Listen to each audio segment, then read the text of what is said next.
നാമത്തിന് മഹത്വം ഉണ്ടായിരിക്കട്ടെ. ബഹുമാനപ്പെട്ട പാസ്റ്റേഴ്സ്, CM അധ്യക്ഷൻ, സെക്രട്ടറി, മാതാപിതാക്കളെ, സഹോദരി സഹോദരന്മാരെ, വേഗം വരുന്ന യേശുക്രിസ്തുവിന്റെ നാമത്തിലുള്ള സ്നേഹത്തെയും വന്ദനത്തെ അറിയിച്ചുകൊള്ളുന്നു. ഞാൻ വലിയ പ്രസംഗിയൊന്നും അല്ല, എന്നാൽ പ്രസംഗിക്കും. താലന്ത് പരിശോധനയിലൊക്കെ പ്രസംഗിച്ച് സമ്മാനം കിട്ടിയിട്ടുണ്ട്.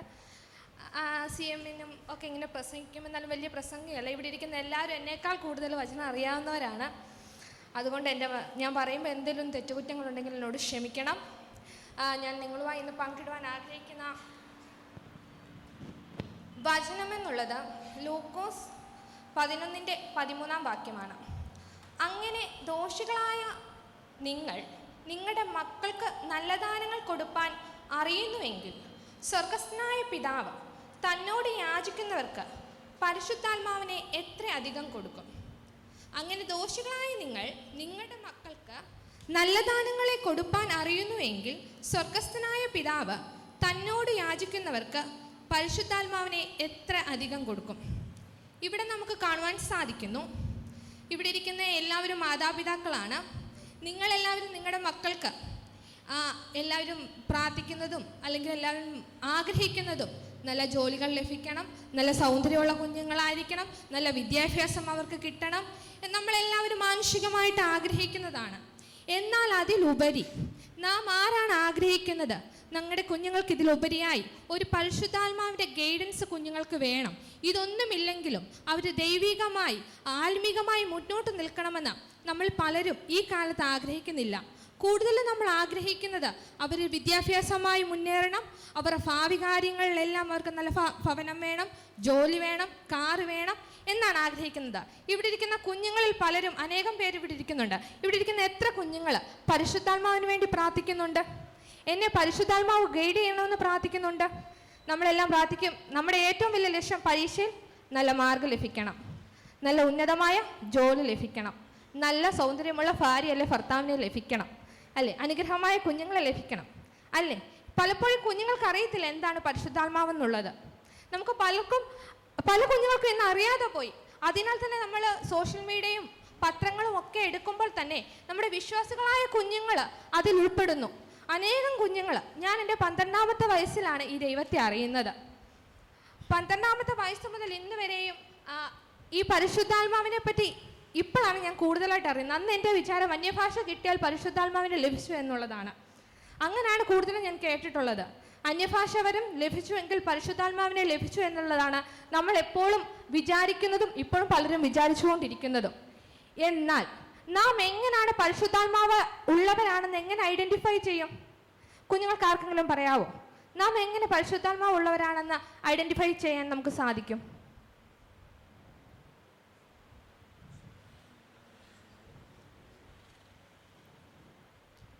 ആർക്കും പറയാൻ സാധിക്കുന്നില്ല.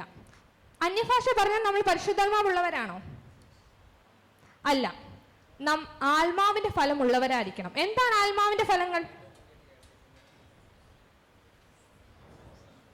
അതെ, ഗലാത്യർ 5-ാം അധ്യായം 22 മുതൽ 24 വരെയുള്ള വാക്യങ്ങളിൽ കാണാൻ സാധിക്കുന്നു.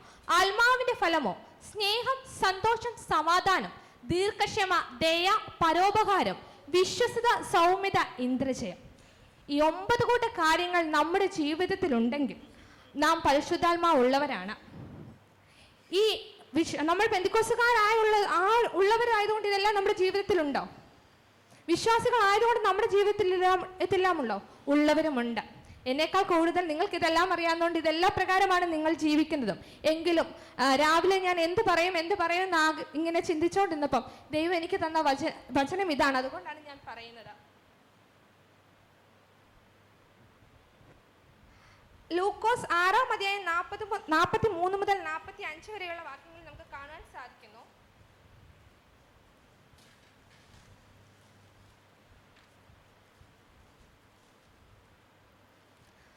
ആ കാലത്ത് ഫലം കായ്ക്കുന്ന നല്ല വൃക്ഷമില്ല, നല്ല ഫലം കായ്ക്കുന്ന ആകാത്ത വൃക്ഷവുമില്ല. ഏത് വൃക്ഷത്തെയും ഫലം കൊണ്ടറിയാം.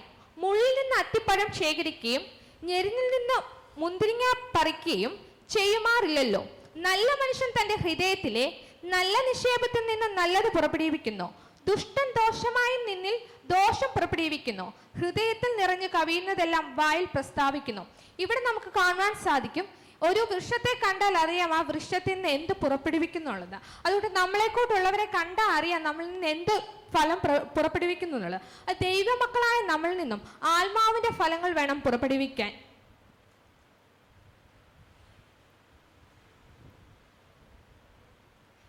പലപ്പോഴും നാം ഇന്ന് ജീവിതം എങ്ങനെ നമ്മളെ ഗൈഡ് ചെയ്യുന്നു എന്നുള്ളത് നമ്മൾ ജഡികമായാണ് നമ്മൾ പലരും ജീവിക്കുന്നത്. ഞാൻ ഉൾപ്പെടെയുള്ള ഈ ലോകത്തിൽ കുഞ്ഞുങ്ങൾ ജീവിക്കുന്നത് ജഡികമായി ലോകപ്രകാരമാണ് നടക്കുന്നത്. എന്നാലും നമ്മൾ ആരും ആത്മാവിന് വേണ്ടി പ്രാർത്ഥിക്കുന്നില്ല, ആത്മാവിന് വേണ്ടി ഒരുങ്ങുന്നില്ല. എൻ്റെ കാര്യമാണ്. പലപ്പോഴും മാതാപിതാക്കൾ എന്തെങ്കിലും പറയുമ്പോൾ അതിനെ എതിർത്ത് നിൽക്കുന്നു, അല്ലെങ്കിൽ മാതാപിതാക്കൾ പറയുന്നതൊന്നും നമ്മുടെ ജീവിതത്തിലില്ല. പെട്ടെന്ന് ദേഷ്യം, കോപം, ശാഠ്യം ഇതെല്ലാം നമ്മുടെ ജീവിതത്തിലുണ്ട്. എങ്കിലും ഈ പരിശുദ്ധാത്മാവ് നമ്മുടെ ജീവിതത്തിലുണ്ടെങ്കിൽ, നമ്മൾ കൂടുതലും എല്ലാവരും ഗൂഗിൾ മാപ്പ് ഉപയോഗിക്കുന്നവരാണല്ലേ. അത് ഒരു കറക്റ്റായിട്ടുള്ള പ്ലേസ് നമുക്കറിയത്തില്ല എങ്കിൽ ഗൂഗിൾ മാപ്പ് നമുക്ക് കറക്റ്റായിട്ടുള്ള ദിശ പറഞ്ഞു തരുന്നു. അതുകൊണ്ട് ഒരു പരിശുദ്ധാത്മാവുള്ള ഒരു കുഞ്ഞാണെങ്കിൽ തൻ്റെ ജീവിതത്തിൽ നാം ഒരു തെറ്റായ വഴിയിൽ പോകുമ്പോൾ, അതല്ല കുഞ്ഞെ ഈ വഴിയിൽ പോകണമെന്നും ഒരു കറക്റ്റ് വേ നമ്മളെ കാണിച്ച് നമ്മളെ കറക്റ്റായിട്ട് ഗൈഡ് ചെയ്യാൻ പരിശുദ്ധാത്മാവുള്ള ഒരു വ്യക്തിക്ക് സാധിക്കുന്നു.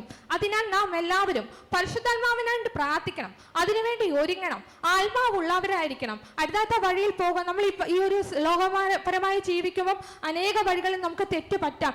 നമ്മൾ ആരും പൂർണ്ണത ഉള്ള മനുഷ്യരല്ല. നമ്മുടെ കുഞ്ഞുങ്ങൾ പലയിടത്തും പോകുന്നു, പലരുമായി കൂട്ടുകൂടുന്നു, നമുക്ക് പല ബന്ധങ്ങൾ ഉണ്ടാകുന്നു. അപ്പോഴൊക്കെ നമ്മളെ ഗൈഡ് ചെയ്യണമെങ്കിൽ എൻ്റെ അമ്മ എപ്പോഴും പറയും, ഞാൻ നേഴ്സിംഗ് പഠിക്കാൻ ഹൈദരാബാദ് പോകുമ്പോൾ എൻ്റെ അമ്മ പറയും, നീ എവിടെ പോയാലും എനിക്ക് കുഴപ്പമില്ല, നീ എന്തൊക്കെ ചെയ്താലും കുഴപ്പമില്ല, നീ എന്ത് ചെയ്യുന്നോ ഞാൻ ഇതൊന്നും അറിയുന്നില്ല, എങ്കിലും ഒരു ചൂണ്ടക്കൊളുത്തോണ്ട് ദൈവം നിന്നെ തിരിച്ചു കൊണ്ടുവരും. കാരണം ഞാൻ ഇവിടുന്ന് പ്രാർത്ഥിക്കുന്നുണ്ട്. അപ്പൊ എൻ്റെ അമ്മയ്ക്ക് ഒരു ഇതുണ്ട്, എൻ്റെ പരിശുദ്ധാത്മാവ് എന്നെ ഗൈഡ് ചെയ്യും. ഞാൻ എന്ത് തെറ്റിപ്പോയാലും എങ്ങനെ തെറ്റിപ്പോയാലും തിരിച്ച് ദൈവസന്നിധിയിലേക്ക് വരുമെന്ന് എൻ്റെ അമ്മയ്ക്കൊരു ഉറപ്പുണ്ട്. ഇവിടെ ഇരുന്ന മാതാപിതാക്കൾക്ക് അത് മാത്രം മതി. കുഞ്ഞുങ്ങളെ പരിശുദ്ധാത്മാവ് ഗൈഡ് ചെയ്യണമേ എന്ന് പ്രാർത്ഥിക്കണം. അത് മാത്രം മതി. അവർക്ക് വലിയ ജോലിയോ അല്ലെങ്കിൽ വലിയ ഭവനമോ കാറോ ഒന്നും ഉണ്ടായിട്ട് കാര്യമില്ല. പരിശുദ്ധാത്മാവില്ല എങ്കിൽ പിന്നെ ഇതൊന്നും ഉണ്ടായിട്ട് ഒരു കാര്യമില്ല. നമ്മുടെ ഏറ്റവും വലിയ പ്രത്യാശ എന്നുള്ളത് നമ്മുടെ എറ്റേണിറ്റി ലൈഫാണ്. നിത്യത നമുക്ക് ആവശ്യമാണ്. ഈ പരിശുദ്ധാത്മാവില്ലെങ്കിൽ നമുക്ക് നിത്യത ലഭിക്കുകയില്ല. നമുക്ക് ലോകപ്രകാരം ജീവിക്കാം എന്നുള്ളതേ ഉള്ളൂ. അതിനാൽ കുഞ്ഞുങ്ങളോട് എനിക്ക് പറയാനുള്ളത് ഇത് മാത്രം. വിദ്യാഭ്യാസം വേണം, ജോലി വേണം, എന്നാൽ പരിശുദ്ധാത്മാവ് ഉണ്ടെങ്കിൽ ഇതെല്ലാം ദൈവം നമുക്ക് നൽകും. ലൂക്കോസ് 12:6-7 വാക്യങ്ങളിൽ നമുക്ക് കാണാൻ സാധിക്കും. 2 കാശിന് 5 കുതികളിനെ വിൽക്കുന്നില്ലയോ? അവയിൽ ഒന്നിനെ പോലും ദൈവം മറന്നു പോകുന്നില്ല. നിങ്ങളുടെ തലയിലെ മുടി പോലും എല്ലാം എണ്ണിയിരിക്കുന്നു. ആകയാൽ ഭയപ്പെടേണ്ട, ഏറിയ കുരുകലിനേക്കാളും നിങ്ങൾ വിശേഷതയുള്ളവരല്ലോ. അപ്പൊ ഒരു കുരുകലിന്റെ ഇതുപോലും ദൈവം ഓർക്കുന്നു. അപ്പൊ നമ്മൾ ദൈവസന്നിധിയിൽ ഉറപ്പോടും പരിശുദ്ധാത്മാവ് ഗൈഡൻസോടും നടക്കുകയാണെങ്കിൽ നമ്മുടെ എല്ലാ കാര്യങ്ങളും നമുക്ക് ഏറ്റവും കൂടുതൽ നന്നായി അറിയുന്ന ദൈവം നമ്മുടെ കൂടെ ഉള്ളതാൽ ദൈവസന്നിധിയിൽ നാം നിൽക്കുകയാണെങ്കിൽ നമ്മുടെ കൂടെയുള്ള ഒരു കൂട്ടുകാരോടോ ഒരു ഫ്രണ്ട്സിനോടോ ഈ ദൈവസന്നിധി ദൈവവചനവുമായി നിൽക്കുകയാണെങ്കിൽ, ആ പരിശുദ്ധാത്മാവ് പ്രകാരം ജീവിക്കുകയാണെങ്കിൽ നമുക്ക് വേണ്ടതെല്ലാം നമ്മുടെ ദൈവം കരുതും. ഞാനാണെങ്കിൽ ഈ പ്രാവശ്യം DHED എക്സാം എഴുതാൻ പോയപ്പോൾ പഠിച്ചു, എന്നാലും ലാസ്റ്റ് ഒരു 1 month അധികമൊന്നും പഠിക്കാൻ എനിക്ക് പറ്റിയില്ല. അപ്പം പരീക്ഷയ്ക്ക് പോയപ്പം എപ്പോഴും എന്നെ അമ്മ പരീക്ഷയ്ക്ക് പോകുന്നതിന് മുമ്പ് വചനം എടുത്ത് അങ്ങനെയാണ് വിടുന്നത്. അപ്പം ജസ്റ്റ് പേടിയാണ് എനിക്ക്. കാരണം പരീക്ഷ എഴുതി കിട്ടിയില്ലെങ്കിൽ എത്ര പേരെ ഫേസ് ചെയ്യേണ്ടി വരും, അതൊരു ബുദ്ധിമുട്ടാണ്. പിന്നെ ഭാവിയെ ഓർത്ത് അങ്ങനെ ഒരു ബുദ്ധിമുട്ട്. എക്സാമിന് പോകുന്നതിന് മുമ്പ് ഇതുകൊണ്ട് പ്രാർത്ഥിച്ച് ഞാൻ ബൈബിൾ എടുത്തപ്പം എനിക്ക് ദൈവം തന്ന ഒരു വചനം, ഞാൻ എൻ്റെ പിതാവിനെ പോലെ കൂടെയിരിക്കും.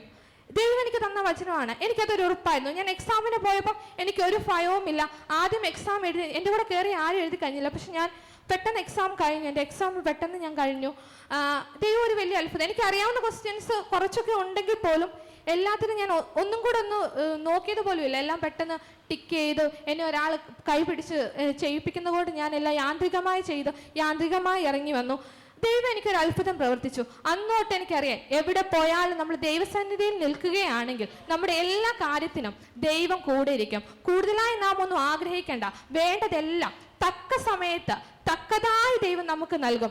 നമ്മൾ ഈ ബൈബിളിൽ അനേകം പേര് ദൈവസന്നിധിയിൽ ഉറച്ചു നിൽക്കുന്നതുകൊണ്ട് അവരെല്ലാം വിജയത്തിൽ, കഷ്ടതകൾ, രോഗങ്ങൾ, ദുഃഖങ്ങളൊക്കെ അവരുടെ ജീവിതത്തിൽ വന്നിട്ടുണ്ടെങ്കിലും ഒരു വലിയ വിജയം അവസാനം ആ നീതിയുടെ കിരീടം പ്രാപിപ്പാൻ അവർക്കൊക്കെ സാധിച്ചു. അതുകൊണ്ട് നമ്മളും കുഞ്ഞുങ്ങളായ CM മെമ്പേഴ്സായ എല്ലാവരോടും എനിക്ക് പറയാനുള്ളത്, ഈ പരിശുദ്ധാത്മാവിനെ മുറുകെ പിടിച്ച് ആത്മീയമായി ആ പരിശുദ്ധാത്മാവിന്റെ ഗൈഡൻസിൽ നാം ജീവിക്കുകയാണെങ്കിൽ ഉറപ്പായും ആ നീതിയുടെ കിരീടം പ്രാപിക്കാൻ സാധിക്കും. ജഡികമായി ഒന്നും നമുക്ക് വേണ്ട, ജഡികമായി നാം ഒന്നും ആഗ്രഹിക്കുകയും വേണ്ട. ഈ പരിശുദ്ധാത്മാവിനെ വേണ്ടി മാത്രം ആഗ്രഹിച്ച് അതുപ്രകാരം ജീവിപ്പാൻ ദൈവം നിങ്ങളെ ഓരോരുത്തരെയും ഒരുക്കട്ടെ എന്ന് പറഞ്ഞുകൊണ്ട് എൻ്റെ വാക്കുകൾ ഉപസംഹരിക്കുന്നു. നന്ദി, നമസ്കാരം.